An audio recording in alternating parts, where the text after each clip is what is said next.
하나님 말씀은 누가복음 11장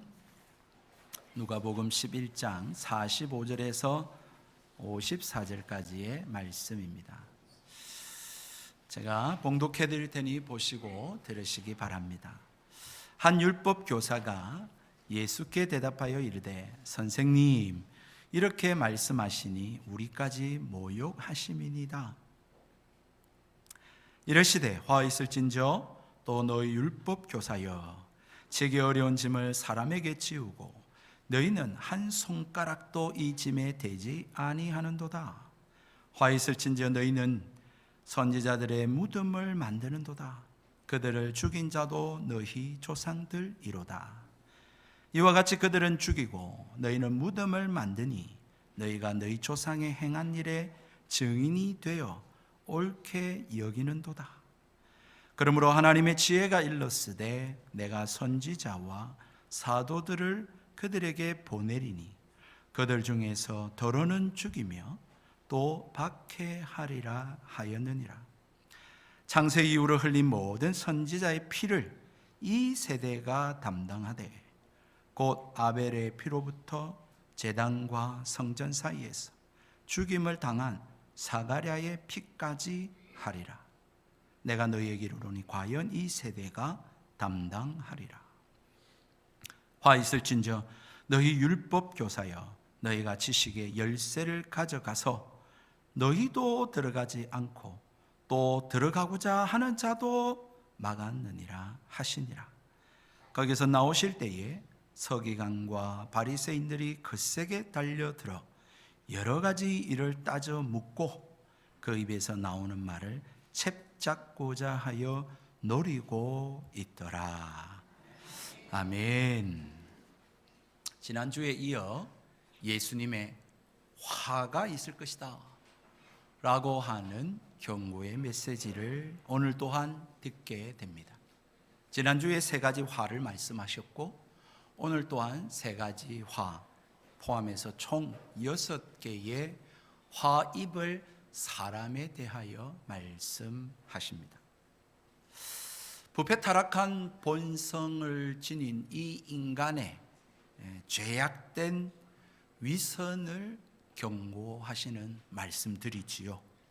그런데 문제는 그 위험성이 기독교 신앙이라고 하는 테두리 안에서도 버젓이 그렇게 도사리고 있음을 말씀해 주시고 경고하고 있는 말씀입니다.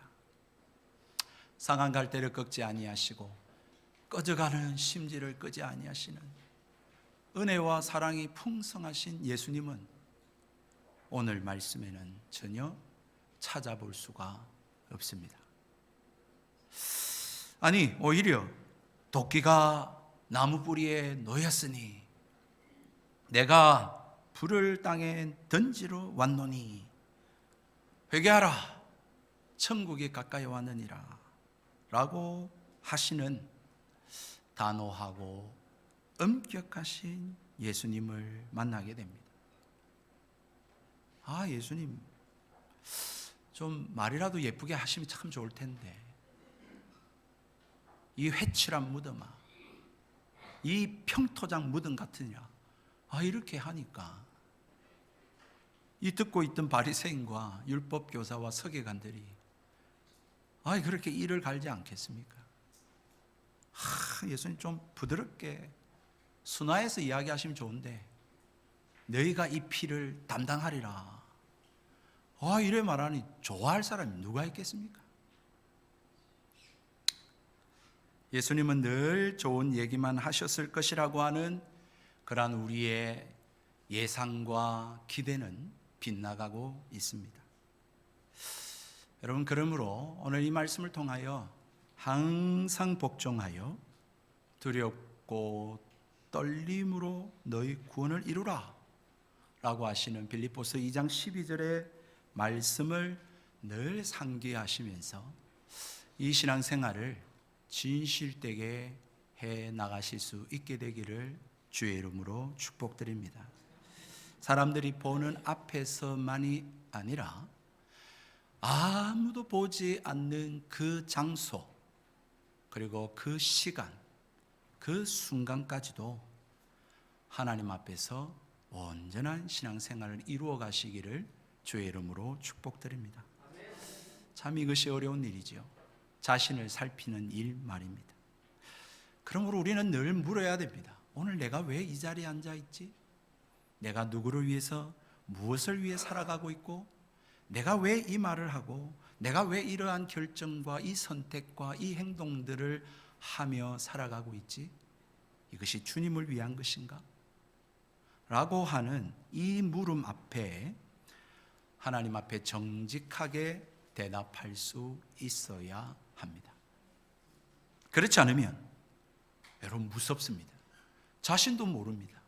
자신도 모르게 예수님과 그분의 뜻을 제대로 헤아리지 못하고 오히려 예수님을 거역하고 또 그분의 편에 서지 않는 불순종과 위험의 그 도가니, 위선의 비극에 참여하게 되는 그러한 최후를 맞이하게 되기 때문에 그렇습니다. 여러분, 어떤 비극일까요? 가장 대표적인 위선의 비극이라고 한다면 자기 자신의 모습을 보지 못하는 일일 것입니다. 예수님께서는 앞에서 세 가지 화를 이야기하셨을 때에 궁극적으로는 그들의 죄악상을 지적하시면서 회개하기를 원하셨습니다. 종교 지도자들에게 이 평토장 무덤 같은 놈들아 라고 하시면서 화가 있을 것이다 라고 하는 이야기는 그 의도가 뭐냐? 진정 회개하고 돌이키기를 원하셔서 하신 말씀이었습니다. 하지만 그들은 회개하지 않았습니다. 이것을 용기라고 해야 할까요? 용감하면, 무식하면 용감하다고 하는 말이 있으니까요. 오늘 본문에 한 용기 있는 율법 교사가 예수님의 그 지적과 말씀에 그 잘못됐습니다. 그 모욕감을 느낍니다. 라고 하면서 이 일을 제기하는데 오늘 본문의 말씀이 시작이 됩니다. 여기서 여러분들 오해하지 마실 것은 예수님의 말씀이 단지 바리새인에게만 국한된 이야기가 아니었다는 사실을 기억하십시오. 오늘 성경에 보면 율법 교사라고 표현되어 있고요. 또한 53절에 보니까 서기관도 등장하고 있고요. 오늘 이 말씀에 이 율법 교사가 45절에 뭐라고 말하니까 우리까지 모욕하심이니이다 라고 말하고 있습니다. 예수님과 함께 식사한 무리들이 누구인지, 얼마나 되는지 우리는 정확하게 알 수가 없습니다. 그러나 예수님의 그 말씀을 듣고 있는 모든 사람들이 모욕적인 그러한 느낌을 받았다, 그렇게 이야기를 하고 있는 것이죠. 바리새인이 누구와 함께 있었는지, 바리새인 집에 예수님의 말씀을 듣는 사람이 누구 있는지는 모르지만 그들은 찔림을 받았습니다. 그런데 문제는 그 찔림이 긍정적인 반응으로 나타나지 않았습니다. 오히려 그들의 생각은 예수님 당신의 말은 틀렸습니다. 잘못됐습니다. 그리고는 오히려 바리새인과 이 서기관과 율법 교사들의 행동과 입장이 옳다라고 그들은 여기고 있었던 것입니다. 안타깝습니다. 하지만 결과론적으로 이들의 생각과 입장은 잘못된 것이었습니다. 왜냐하면 예수님은 하나님이시기 때문에 그렇습니다. 서기관과 바리새인들도 예수님의 말씀을 듣고 하나님의 말씀으로 여기며 긍정적인 반응을 보였어야만 했습니다. 그런데 예수님께 대하여 긍정적인 반응이 아닌 예수님께 오히려 부정적인 반응으로 나타나고 있는 것을 보게 됩니다. 이에 예수님께서는 앞에서 세 가지 화를 언급한 것과 같이 다시금 세 가지 화를 그들에게 선언하며 꾸짖게 된 것이었죠. 46절에 보십시오. 화 있을진저 또 너희 율법 교사여 지기 어려운 짐을 사람에게 지우고 너희는 한 손가락도 이 짐에 대지 아니하는도다. 위선의 비극 두 번째의 모습은 이러합니다. 한마디로 말은 무성한데 행함이 없는 사람이라는 것입니다. 이러한 위선적 모습은 두 가지로 나타나고 있는 것을 보게 됩니다. 두 가지 양상이 나타나요. 하나는 자기의 신앙적 그 행위를 자랑하면서도 그 신앙적 행위와 특권과 그 노하우와 그 오래된 세월들을 가지고 남을 살리고 도와주고 이러한 신앙으로 이끌려고 하는 일에는 손가락 까딱 하지 않는다라고 하는 사실입니다. 쉽게 말씀드리면 내 코가 석자인데 내 믿음 지키기도 어려운데 누가 누굴 도와줘? 뭐 이런 식이죠. 또 하나의 모습이 등장합니다. 율법을 자기 입맞게 해석하고 합리화해서 자신은 정당화하고 타인에게는 너는 이렇게 안 했잖아, 너 이래 못하잖아 라고 하는 등의 짐을 지우는 모습으로 나타났습니다. 오늘날로 말하자면 이들의 신앙은 자기를 자랑하기 위한 신앙생활이었습니다. 그들의 신앙의 연수와 그들이 가지고 있는 성경에 대한 지식이라고 하는 것은 타인과 자신을 차별화하는 도구로 사용하고 있는 것입니다. 조금 더 나아가 볼까요? 먼저 이들은 하나님을 압니다. 먼저 교회에 나와서 신앙생활을 했어요. 그러니 신앙의 연수를 누가 어떻게 따라잡을 수 있겠습니까? 이들은 성경에 대해서 나름 알고 말할 수도 있는 사람들입니다. 그러한 것을 통해서 자기를 자랑 삼고 그리고 타인, 연약한 믿음의 성도, 새가족들에 대하여 자신의 우월감의 근거로 삼는 그러한 모습이 되어 버렸다라고 하는 사실이죠. 아이고, 교회 나온 지 얼마 안 된 사람이. 여러분, 이들은 신앙생활을 오래 했을 뿐입니다. 교회를 먼저 나왔을 뿐입니다. 성경에 대해서 먼저 조금 알고 말할 수 있을 뿐인데 이들은 자신이 하나님의 말씀대로 살고 있다고 착각하는 사람들입니다.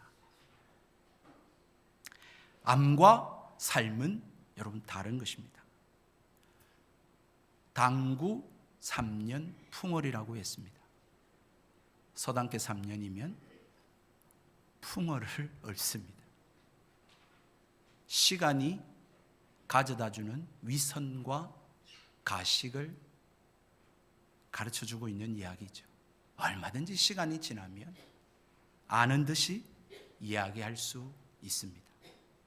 이것이 기독교 안에 있는 이 신앙의 위험성, 그것이 역시 도사리고 있다라고 하는 사실을 잘 말해주고 있는 것이죠. 진정 하나님의 말씀을 잘 알았다면 예수님이 누구인지를 알았을 것입니다. 예수님의 말씀을 헤아릴 수 있었을 것입니다. 예수님이 전하시는 하나님의 나라를 잘 이해하고 받아들이고 그 나라에 함께 했을 것입니다. 결국 이들은 자신을 살피지 못했고 이미 다 알고 있는 것 같이 행동했으며 이미 다 이룬 것처럼 여기고 있으며 자만하고 스스로 기만하고 있으므로 화를 피할 수 없는 자들인 것입니다. 세 번째의 위선의 비극은 말씀을 무시하고 외면한 자입니다. 다 연결이 되고 있죠, 그죠?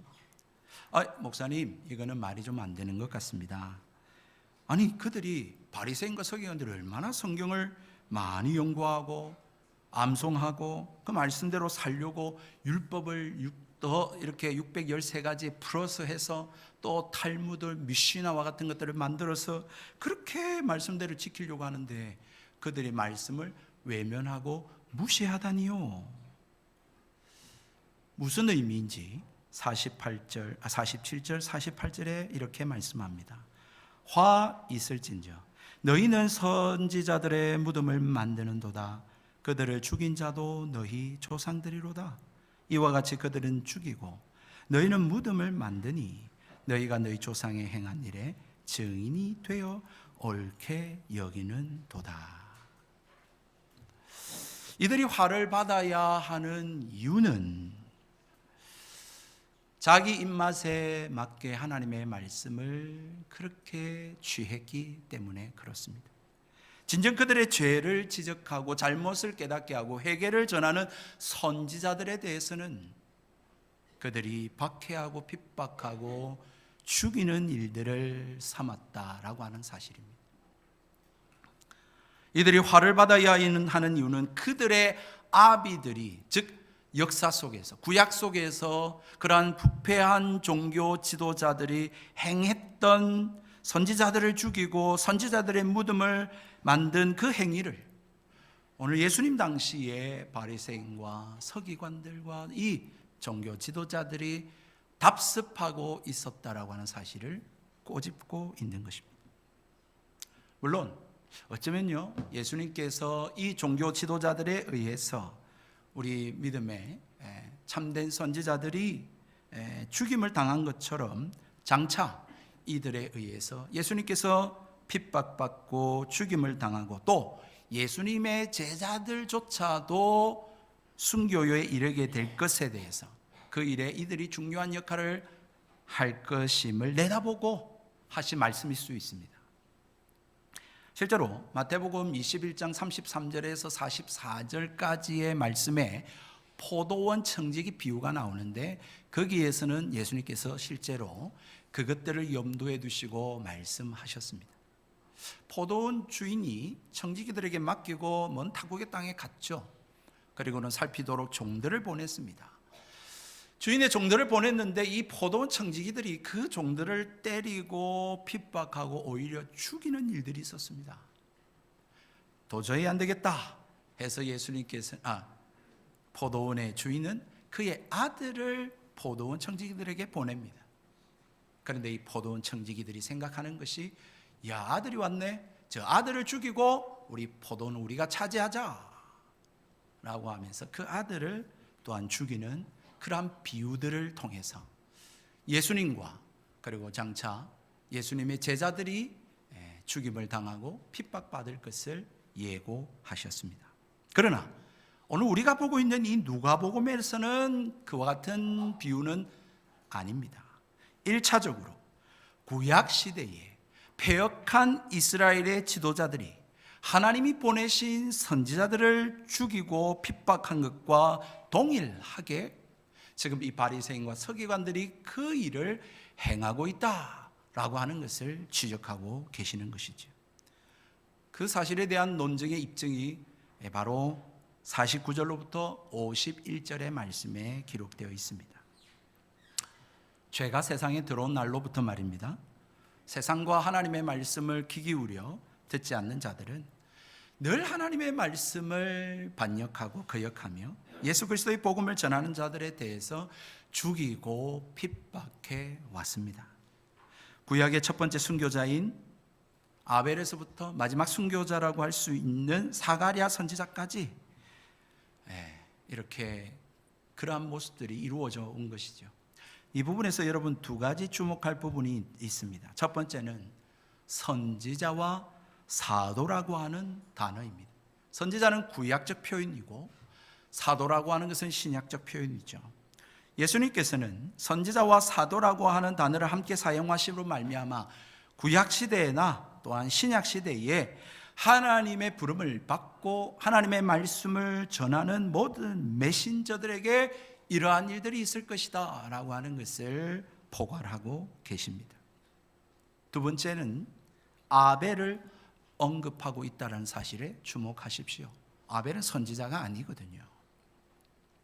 이것은 단순히 이스라엘의 종교 지도자들의 반역만이 아니라 인류 전체가 하나님의 말씀을 거부하고 거역하며 진실되게 사는 자들에 대하여 핍박하고 박해하고 죽일 것을 염두에 둔 것을 말씀하고 있는 것입니다.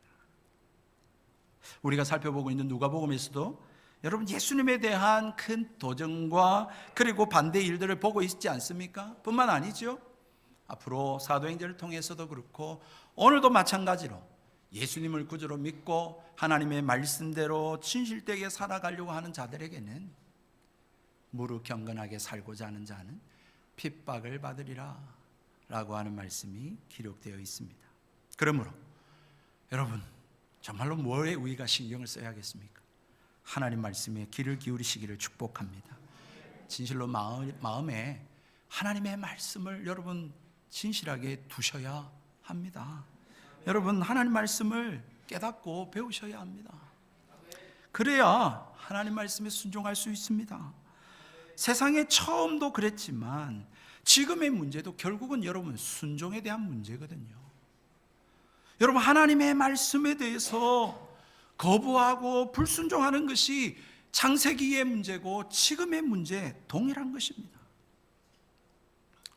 여러분 이 문제에 있어서 저는 이런 이야기를 종종 듣습니다.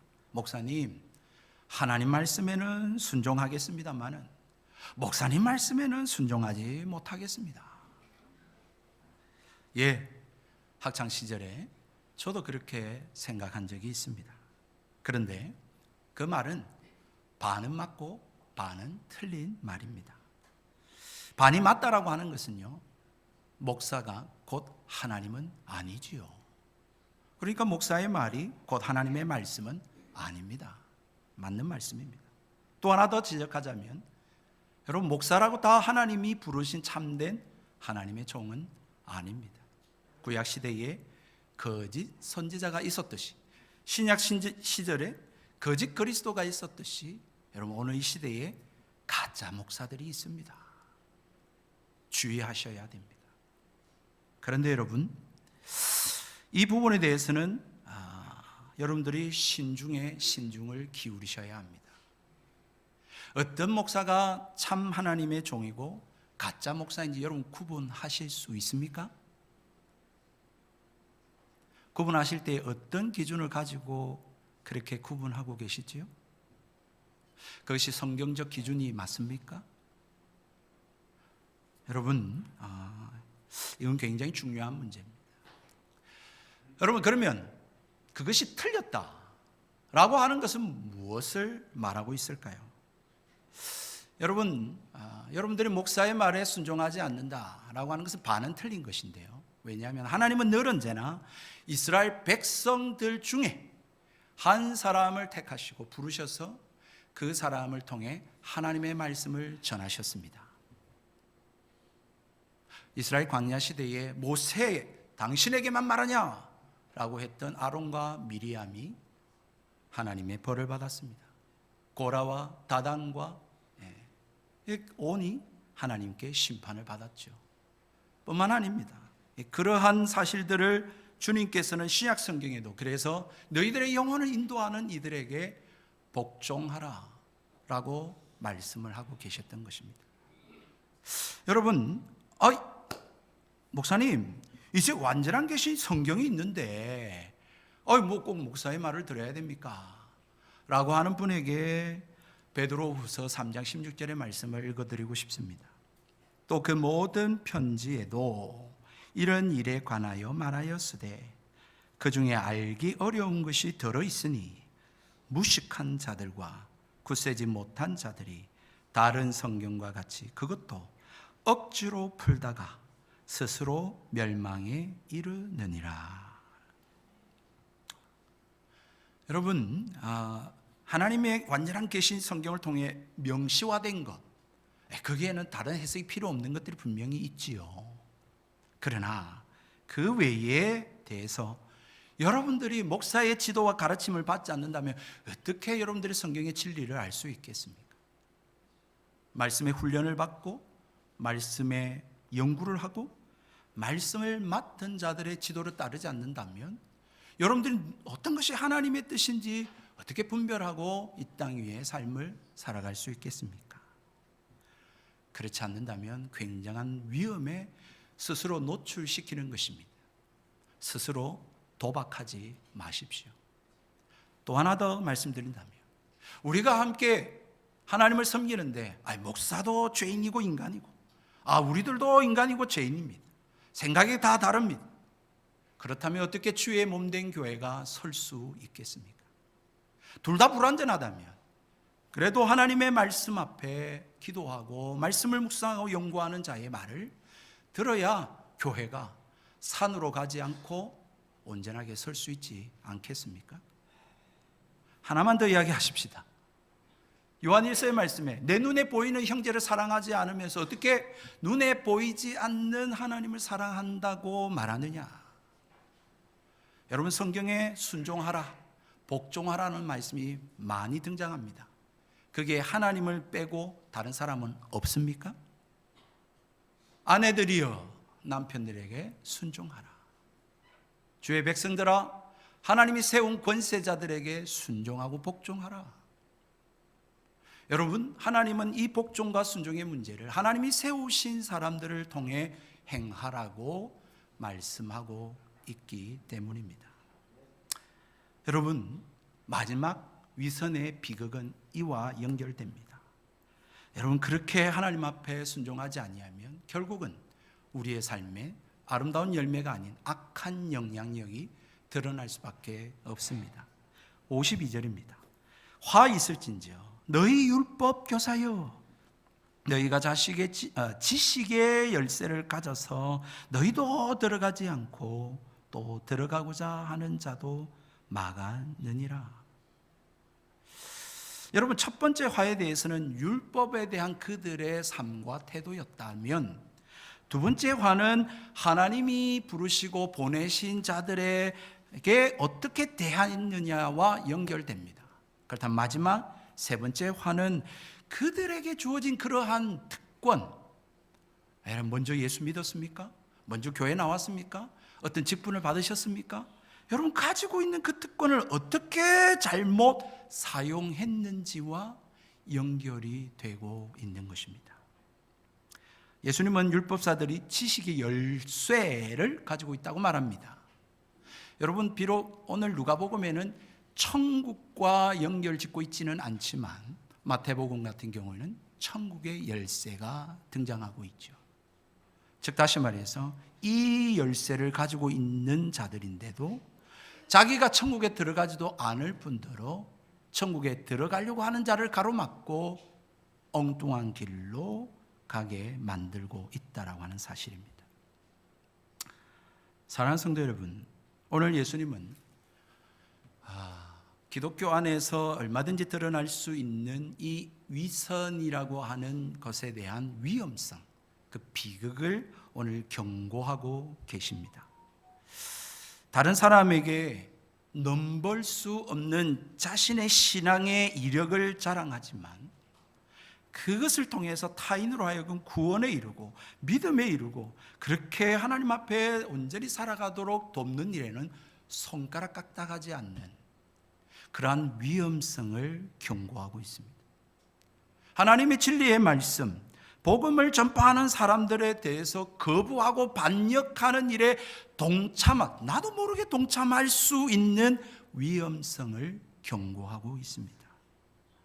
이래서 다른 사람들이 은혜 받고 믿음 위에 굳게 서고 하나님 나라에 나아가는 일을 가로막을 위험성도 나타낼 수 있음을 경고하고 있습니다. 이런 자들에게는 화가 임할 것이라고 말씀합니다. 여러분, 그런데 이보다 더 큰 위험성이 뭔 줄 아십니까? 여러분, 맨 처음에 이 율법 교사가 한 말에 담겨 있는데 예수님이 아무리 이런 말을 해도 이것을 내게 주시는 말씀으로 받지 않는다라고 하는 위험성입니다. 즉 자기 자신이 지금 어떤 상태에 있고 어떤 자리에 서 있는지를 알지 못하는, 자기를 보지 못하는 위험성이라고 하는 것입니다. 여러분, 말씀의 중립지대는 없다고 말씀을 드렸습니다. 하나님의 말씀으로 받아들이고 회개하여 생명에 이르고 자유와 평안을 얻든지 아니면 거부하고 거역하고 대적함으로 말미암아 악한 자로 남고 심판에 이르든지 둘 중에 하나지 그 가운데는 없습니다. 여러분, 놀라운 사실은요, 이들이 하나님을 가까이 하는 사람들이라는 것입니다. 하나님을 안다라고 하는 사람들이라는 것입니다. 하나님을 예배한다라고 하는 사람들입니다. 하나님의 말씀을 먼저 받은 자들입니다. 하나님의 말씀을 읽고 말하는 자들이라는 사실입니다. 이런 자들이 이토록 깨닫지 못하고 완악할 수 있다는 것, 여러분 얼마든지 가능하다는 것을 성경은 보여주고 있는 것이죠. 그러므로 사랑하는 성도 여러분, 부디 권면드립니다. 여러분 예배의 자리에 앉아 있다고, 교회를 다니고 있다고, 내 신앙의 연수가 얼마나 된다고, 내 직분이 어떠하다고, 내가 말씀을 얼마나 알고 있다고, 신앙 공동체 속에 내가 속해 있다고 그것을 안전지대로, 위안으로 삼지 마십시오. 정말 중요한 것은 내가 예수 믿고 지금까지 신앙생활하면서 적어도 3년 전 내 모습과 지금의 내 모습이 얼마나 주님을 닮아가고 있는가, 내게 주신 그 하나님 말씀을 내 삶 속에 얼마나 실천하고 열매를 맺고 살고 있는가, 내가 주님을 따라 살아옴으로 정말 내가 주님으로 닮아가고 주님 원하고 기뻐하신 삶으로 변화하고 있는가, 여러분 그것을 살펴보셔야 합니다. 나의 속을 살펴보셔야 됩니다. 자칫 잘못하면, 그렇지 않는다면 우리는 완악하고 편협된 기형적인 종교인이 되어버릴 수도 있기 때문입니다. 그 위험성이 늘 도사리고 있습니다. 6가지의 화선언에 대해서 바리새인과 서기관들 다 들었는데 안타깝게도 53절과 54절에 그들의 응답은 거센 반감이었습니다. 예수님과 논쟁을 벌입니다. 예수님의 말에 책을 잡기 위해서였습니다. 이제 점점 예수님과 거리를, 예루살렘과 예수님이 이제 예루살렘으로 점점 다가가면 다가갈수록 이 거센 반감과 저항과 이 대립은 더욱 선명하게 드러나게 될 것입니다. 비록 성경에서는 이 위선의 비극과 이 화살이 바리새인과 서기관과 율법교사 등 종교 지도자들에게 향하고 있지만, 여러분 우리 역시 오늘날 예수를 믿은 지 오래되고 모태신앙이고 목사고, 여러분 이러한 우리 자신과 비교했을 때 결코 자유로울 수가 없습니다. 우리의 관점과 생활이 바뀌어지지 않는다면 우리에게도 끔찍한 이 화가 미치게 될 것입니다. 또 하나, 하나님의 말씀에 대하여 진중하지 못하고 정말 나의 선택과 결정이 하나님의 말씀을 전하는 자에 대한 거부와 반감과 반역으로 나타난다면 그 부분에 대하여 여러분 신중에 신중을 기울이셔야 합니다. 하나님께 말씀을 맡은 자에 대한 거부는 곧 하나님에 대한 거부로 나타날 수도 있기 때문입니다. 여러분 우리는 말씀 앞에 어떻게 반응하고 있을까요? 이 말씀이 주어질 때에, 찔릴 때에 내가 이 말씀대로 살지 못함으로 이 말씀을 주시는구나, 내게 주신 말씀으로 받고 회개하며 하나님 말씀에 더 가까이 나아가려고 하고 있습니까? 아니면 나를 정당화하는데, 이 말씀을 그대로 받지 아니하고 달리 해석해서 나를 정당화하는데 여념없이 이것을 사용하며 살아가는 사람들입니까? 나는 아니야, 나는 예외야. 과연 그럴까요? 이러한 나의 관대한 평가 좋은데요, 이 나의 관대한 나에 대한 평가와 그리고 주님의 말씀에 따른 그 냉정한 평가가 서로 다를 때 여러분 이보다 더 큰 비극은 없을 것입니다. 중심을 깨뜨려 보시는 하나님께서 이 종교적, 신앙적 위선과 가식에 대한 경고의 말씀을 우리는 들었습니다. 정말 우리가 믿는 하나님 나의 아버지 내 삶의 주인이라면 우리는 이 사실에 대하여 심각하게 받아들이고 경계를 해야 할 것입니다. 결코 나의 신앙을, 이력을, 그 어떤 것을 남들과 차별하는 나의 우월감을 드러내는 근거로 삼아서는 결코 안 될 것입니다. 또한 알미 곧 삶이라고 하는 착각도 여러분 제발 버리시기를 바랍니다. 하나님 말씀 앞에 더 완악해지지 않을 수 있는 비결은 그 말씀을 내게 주신 말씀으로 받고 나는 그렇지 않는지 먼저 살피고 내 자신을 쳐서 복종하는 일입니다. 그럴 때에 화를 면할 수 있을 것입니다. 나무는 결국 열매로 확실하게 알게 되어 있습니다. 지금이 어느 시점인지는 우리가 정확하게 알 수 없지만 시절이 지나 때가 될 때에 그 열매로 그 사람을 알게 될 것입니다. 이들은 예수님도 모르고 율법도 모르고 자신도 모르는 사람이었습니다. 어떻게 하면 좋습니까, 여러분? 우리 안에 있는, 우리에게도 얼마든지 도사리고 있는 이 바리새인과 이 종교 지도자들의 위선에 대한 쓴뿌리, 이것을 뽑아낼 수 있는 비결이 무엇일까요? 여러분, 하나님을 더 가까이 하는 방법밖에 없지 않겠습니까?